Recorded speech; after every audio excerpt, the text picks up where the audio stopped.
NRL transfer update. Catch the Run Home YouTube channel on YouTube. Hit subscribe and turn on notifications and get inside the studio.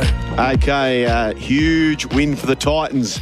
Double extension through the Titans website. The Campbell family legacy will continue, Brian, to prosper on the Gold Coast, with Jayden signing a 5-year contract extension to stay a Titan until the end of the 2031 season. He'd be saying, thank you very much, Perth Bears. Oh, no, What has the inclusion of the Perth Bears into this competition, just purely them being involved in this competition, added to Jayden's salary? Just 25%? 25%. Don't you think? Yeah, He would be good on him. Sats would just be filthy. Good on him. And what about when PNG come in, the Hunters? I know. We're going to call them the Hunters? Yeah. Is that what they're No, they're not the Hunters. The Chiefs. called? The Chiefs, sorry. Chiefs. Sorry, yeah. They were the Hunters. That's Queensland Cup team. Remember that hecko thing we used to watch them do on Wide World of Sports? Remember the vine jumping? Did you ever watch that? That was hectic. And sometimes the vine was a little bit too long. They go, bang. Short of vine. They just jump straight back up. Oh, mate. They used to do that in between the skiing downhill. Remember it was Dash the white for cash. team, but no, the white team versus the black team. I've not seen that. Yeah, it's on Wide World of Sports.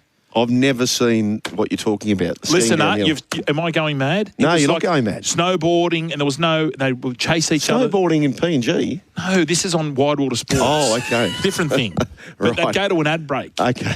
They'd go to an ad break, or it'd be a play on or a play off, yeah. and it was like a guy in white, and he's all pure white, and he's got the baddies coming after him. Oh, and I've never seen that. You not see this? Have you seen it, Brooks? Oh, That's enough. vaguely Don't- remember something No, you don't like vaguely it. remember. It's just, you've been polite. You've never seen that in your life. Listener, am I going mad? On Wide World of Sports, they used to have it was like a little show within a show. Yeah. And it was like they were jumping off these. They'd go heli skiing, and I don't doubt you. I believe what you're saying. I've just never seen it. And he's pretending that he has What's his seen it, but he name? hasn't. No, the guy that made all the ski movies. Yeah. but it was in. It was like remember how Warren Miller.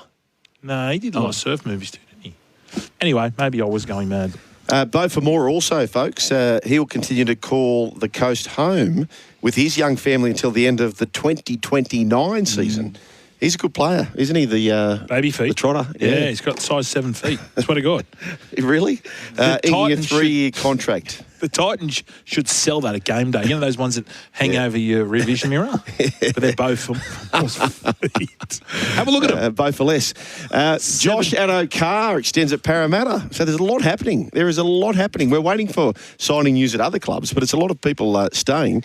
Parramatta Eels are delighted to announce that Josh Addo-Carr has signed a 1-year contract extension, securing his place at the club until the end of 2027. So 2 more years for the Fox.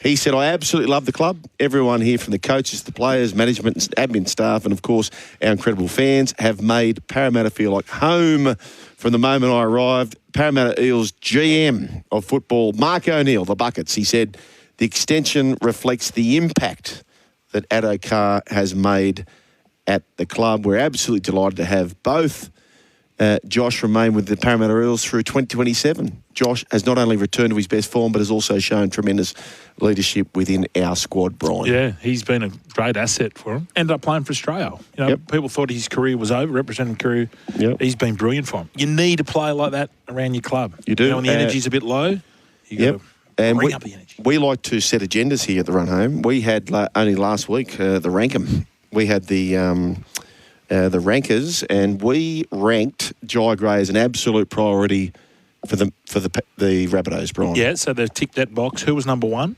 Number Keon. 1. Keon was 1, and they're still chatting about that. Yep. 2 was Campbell Graham. Campbell Graham. 3 was Gray. 4 was Duncan. 5, Ashton Ward. He's only 21, Gray.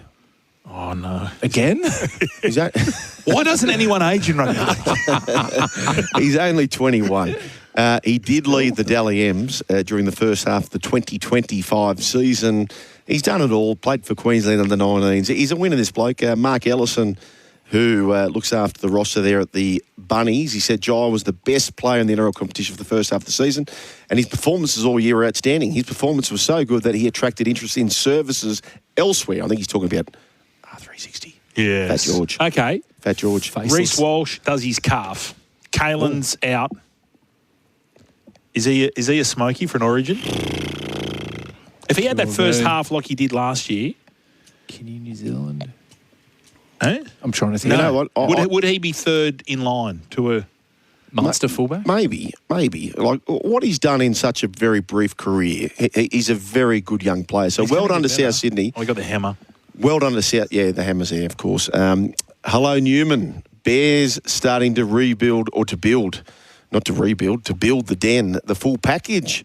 Michael Carianos broke this morning on breakfast, broke his own story. Perth Bears have secured their first marquee signing by landing English international Harry Newman on a 3-year deal. So there you go. Brian, he's played 100 games for Leeds since debuting in 2017 and recently represented England in the Ashes Test against Australia. Penrith prop Liam Henry's also expected to join the Bears in 2022. I mean, it's great. It's great you got an international, but marquee signing? First marquee signing, don't you want to? You can take that with a package. I will. I know. I mean, yeah. I thought you would wait until you got like a big name or anyone, like a Tino. Are you worried about them, Brian? Very. Yeah. Very, very much. You know what made me worry about them is, again, we spoke about this last week. If you're going to pay Jayden Campbell or offer Jayden Campbell, who's a great player, and it's great that he's signed with Hairy Knuckles at Titans, about 150 or 200 less than Cleary. He and Tino were part of that Titan squad that were equal last. And I don't think Nathan Cleary would do that. So you're hating Aussie? You're bashing Aussie? I'm not You're bashing Aussie. Mal? Oh, wait till Mal finds out. I'm ringing him right now. Now, Brian, the Seagulls have named their new El Capitano. Daly Cherry Evans, of course, has left the nest. A homegrown talent and one of the game's elite players, Trbojevic, takes on the role just weeks after extending his contract with the club. Trbojevic of the what variety? Well, it must be Thomas. Thomas. Wow. Thomas. Okay. He says this means a lot to me, and I'm thrilled to take on the captaincy and play centre for the whole of... No, he doesn't say that. He does say that. He says, it means a lot to me, and I'm thrilled to take on the captaincy. What a great bloke he seems to be. I don't know Tom, but he screams of a great bloke, as does the whole Trbojevic family. There's a Rat and there's a SOK, and they're standing by. Sports Star, they'll take the reins at 6 o'clock, or, well, if you're over there in Queensland, it'll be a different time for you, 7 o'clock or 5 o'clock. Anyway, you work it out. How are you, boys? Yeah, we're going good, boys. What's happening? Well, I've just been... Socky, hopefully you're on my side, because I've had 2 Usman bashes today. Jared Waitley bashed our man Uzi, and Sugar as well. Hey, what about Jimmy Smith? And Jimmy. Yeah. I'm giving him one more test. Well, you can get 3 if you want to throw the Rat in there as well. Oh, well, that's 4. Yeah. That's 4. No, Rat, I'm not going to you. I'm going to Sock. Sock, thoughts? Let's give him one more. I'm not changing the team, yeah. So Yes. I'll come out and say, get off the fence like I have and say England are going to win 3-2. I'd like to get a cash out on that, please. I'd like my bets back. But look, he hasn't done much wrong, has he? Except for maybe the 3 rounds of golf before the test. You probably want those days back. But he got knocked over in the first innings the same way every other batsman did, and he had a back injury. And at that age, Steve Smith could relate and also came out and said, when your back goes, it's troublesome. Has he done anything wrong to lose his spot? No. Could you understand if they went the way of Travis said because of what we got? Now, Sugar, you always say sometimes the best presents, they come badly wrapped, and Correct. that's what we're seeing with Usman. Didn't get the opportunity to show his wares in the second innings, and that may be the end of him. But if I did have to pick that 11... I've still got Uzi at the top, and you've got the luxury with Head in the middle. If you wanted to manoeuvre, and McDonald came out today in a press conference and said, we've talked about this through our one-day teams, through our T20 teams. Why not in our test teams have that fluidity where you can change the order given the situation of the game? It was a free hit for Trav, and he said it himself. I could have been out in the first over, but it went his way. He didn't fight the bounce. He worked with it, and what we saw was one of the best Ashes hundreds you'll ever see. Do we want to see that again in Perth? Well, yeah, there's a lot of it's polarising. But I'm gonna play it safe. Unlike my tip for the Poms to win, and I'll stick with him. So I'm with you, Fletch. So that makes it 4-2, does it? No, yeah, you're with me. You're with me, Sock. No, Okay. he's not. Sorry. He's in the Kawaja camp. Yes. Would you think about, Socky, would you think about maybe putting him at 3? Or if he's in the team, he's got to open? He's in it. We'll chat about this with Rat, and he made a good point. We were arguing all summer about the linchpin, who's going to partner Aussie. We wanted that guy that's going to take the bowling on. That's why we had Weatherald. Well, now if we go back to that game, what happened when Inglis went when Who are we talking about again? Oh, Freudian slip. He wants Inglis in. Yes, sorry, Travis Head. So when Travis Head went really hard, it freed up Jake Weatherald, it freed up Marnus, and now we've got two guys in that top three who have now found some comfortable ways to go about their batting. And that's all because, he had Travis Head going berserk at one end. So, look, whoever you decide to go with at the top, I think it needs to be an out-and-out opener. But the coach has ushered in and said, you know what, we are going to be fluid with that. So I think you pick your best six batters. Inglis will be there and thereabouts. He's not in the squad at the moment. Of course, you've got Beau Webster. There's another question mark over that team. Do the Aussies go with a spinner? Do they go? The last pink ball game they played in the West Indies, they didn't play Nathan Lyon. Will they go with that same four-prong quick attack and maybe bring in Beau Webster and just go all and out pace, a bit like the Poms did here at home? So that's probably another question mark. Andrew McDonald hasn't said yes or no to either selection, which means he's going to leave it right up until the very last minute to make that decision. Oh, well said, Socky. Well said. Hey, Rat, this is for you. Yep. Great rap. Now, I'll tell you what this reminds me of, where Travis Head said, pick me, coach, I'll open the batting. Yeah. It reminds me of games in the balance, dodgy hamstring, and Adam Reynolds. Yep. Reece Walsh wasn't kicking him so great, and Adam Reynolds says, Give me the ball. Give me the ball. I'll take care of this. Don't we love that initiative? Oh, we do. I got to say, the challenge, I guess, and we were speaking before the show, and like Usman was that he was the linchpin of that new opening partnership. Like he was the guy. He's got the experience. I was shattered for Weatherall having to go out there and face the first ball of his biggest opportunity. And for that, I just can't forgive Uzi. I'm like, I don't care how bad your back was. You played 3 games of golf. I play a lot of golf. If I play 3 days back to back to back, I'm going to be sore. There's no question about it. So I'm not happy with it. He won the comp though. Yeah, 41 points. 41 points. 41 points. What? Just on that, boys. Problem is, he wouldn't have been able to punt. He wouldn't have been able to have a beer afterwards. Like, what's the point in getting 41? Maybe he did. Hey, boys, what's the most common? What would you say? And this might be one for AI. What's the most common Stableford points win? Oh, it's got to be a 40 in front of it. 4 in front of it. 42, depends 41. What you play, and depends what competition what. I mean, if you play at New South Wales, it's not 40. I can tell you that. It's hard out there. Yeah. Cheating as well. Socky. True. Socky, what about? Let's talk about the pitch. It was 19 wickets on day one. It was absurd, wasn't it? What was it? Bad batting? I asked Jared Waitley this, and he said it was a combination of. He said probably bad batting, but obviously the pitch was.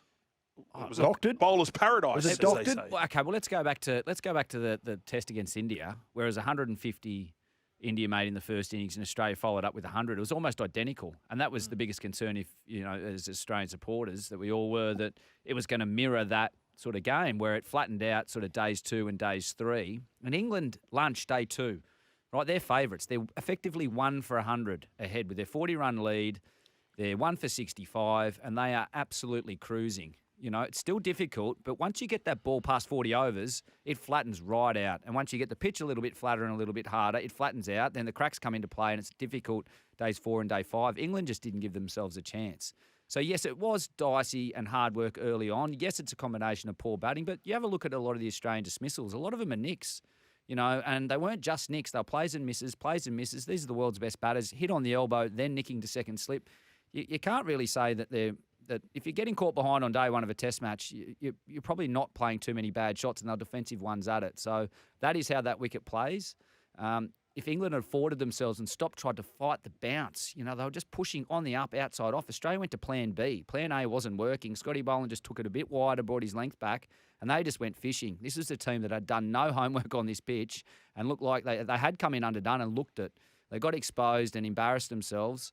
And the thing is, in Brisbane, it's going to be exactly the same. The conditions are going to be, if not even more, difficult to play on. And Australia now have a recipe. They can go hard at the body if they want to with their pace attack, and they can also just put it outside off stump knowing that these Poms are going to go hard at it. And you can't do it in Australia. Couldn't happen to a nicer bunch of blokes, could it? Oh, But I've got to say this, though, boys. Like, I know everyone's piling in and the Baz ball doesn't work. And, mate, they were also that close to beating Australia on home soil. They were that close. Yeah. Socky, in your opinion, what was the moment of the Test match? The was TP. Well, look, I think Ash's moments, you think of some great moments in Ash's cricket history. And the one that stood out for mine was that after lunch moment. As I said, England won for 100. They've got us in the palm of their hands. It's theirs for the dictating. They've got Root and all their players in their back pocket. Boland had gone none for 60 in the first innings. It takes a lot to change a plan, to think about it, but then you have to go out and execute. And I think Scotty Boland and that man Mitch Starc, who took 10 wickets for the test, turned that game after the break. The ball that got Stokes, if I want to take it down to one moment. Moment. It was the ball that got Stokes. In the first innings, he went wobble seam and went back through the gate and bowled Stokes with a beautiful ball. From the naked eye, it looked like it didn't do too much, but that wobble seam was working. You watch in the second innings, Stokes is anticipating that same ball, but Mitchell Starc got it to swing. And he didn't do too much wrong, Stokes. He went back, tried to defend, and he nicked it to second slip. And I knew at that moment there that England were done. Wow. We couldn't have predicted the Travis Head innings, but Travis Head has done it in the World Test Championship. He's done it in the World Cup final. Now he's done it in the first game of an Ashes series. Get that man a statue already. There's Dizzy Gillespie. There's Darren Lehmann. I think wouldn't it be great to see Travis Head? How would you do it with Travis Head? Because, he's a little bit puffy around the face. He's got the big filthy tash. Hey, don't bag puffy faces, mate. Oh, mate, he's an absolute hero. He's an icon. And that just, it only went for 2 days. And everyone's disappointed. The CA losing money. The people my prom mates who bought tickets for day 3 and day 4 are looking for refunds. But it was an incredible Ashes moment. I mean, 100 off 80 balls, 69 balls, third or fourth quickest. Now, Rat, I mean, from one Australian side to another, the Wallabies. Yeah. Worst tour in 60 years, I read. 58. Have we gone back? Have we gone backwards? Or everyone gotten better? I think, how do I say this? I'm unsure they've worked out what their style of play yet.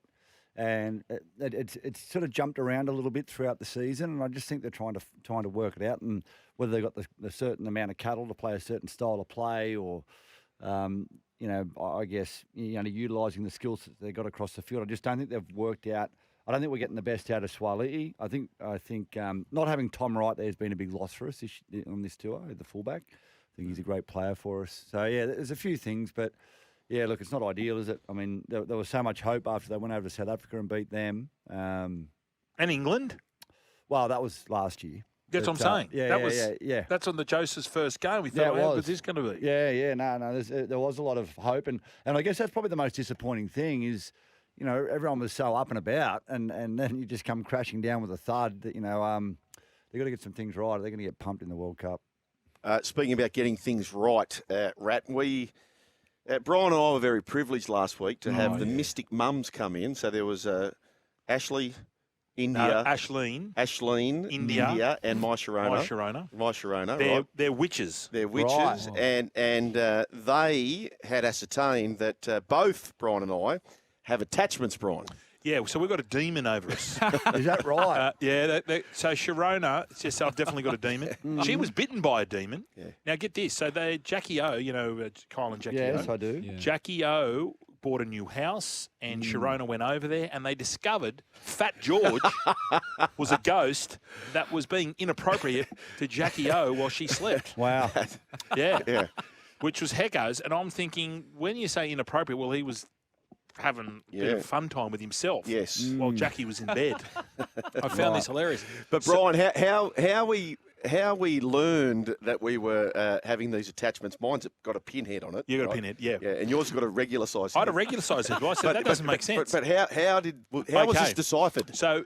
When you're testing for water, when you see those shows, those sticks, and where's this going? Nothing. I'm just because we're asking for your opinion on this. You're in this world. My mother-in-law plays that game. She's got an owl in her kitchen, and Weird Al Yankovic or an owl? Like I don't know how it works in the White Witch world, but she sticks people's names and she sticks it up the blurter. And hang on, whoa. I think this is going to go well. Excuse me. They're joining us on Wednesday. Hang on. Up the Owls, Chaminda, or what? Up the Owls, yeah. Oh, so if you're up the Owls, Chaminda, there's trouble coming your way. Look out. I'm ringing Peter right now. Yeah. Peter Overton, because he loves all that. It's not a real owl. It's a pottery owl. Oh, it's a pottery owl. Are you Sock, are you into this bit of gear, like I tell you, conspiracy theories and all that I'm living with the in-laws at the moment. It's a three-story house, Lexi's mum says. And at night, I can hear I can hear things shaking and the wall sort of scratching about, and I'm like, Lex, what's that noise? And she can't hear it, and I'm up because I need it to be dead quiet, so I'm putting my ear up against the wall. And then in the middle of the night, we slept in the middle level, and I heard the same thing. I said, Lex, this house is haunted, absolutely haunted. Anyway, we got the pest inspectors in, termite infestation. Really? So, yeah, so it's not haunted. It's just the house is gonna getting collapse. eroded. It's gonna fall on my head. Yeah. Okay, we've got to sell it. We've Yeah, gotta sell so it. sometimes maybe, you could think your house is a bit possessed. Maybe you just go and get a pest inspection. Inspection. I think Few that's issues. or Fat George just going to town on himself. So who is It Fat might just fall George? out of the roof. Fat yeah. George is a demon. Right. He's a demon, and he lies under Jackie O's bed. I love Yeah. it. It's the But greatest. did He's they- gone demon. now. They cleared him. They Did the cleared girls him. get rid of him? What do Yeah, they they use? got rid of him. Do they use Yeah, that, but he. that smoke or whatever they use? How do they do that? Oh, the sage. Yeah, sage. That's it. But you're not into that sort of stuff. No. Right. You're more into the UFOs. What I'd like to know, boys, is your thoughts on this particular human. Here in Sin City, what Verstappen's in Vegas stays in Vegas. Who are we going for? Are we well- going for Verstappen now? Well, certainly over Lando.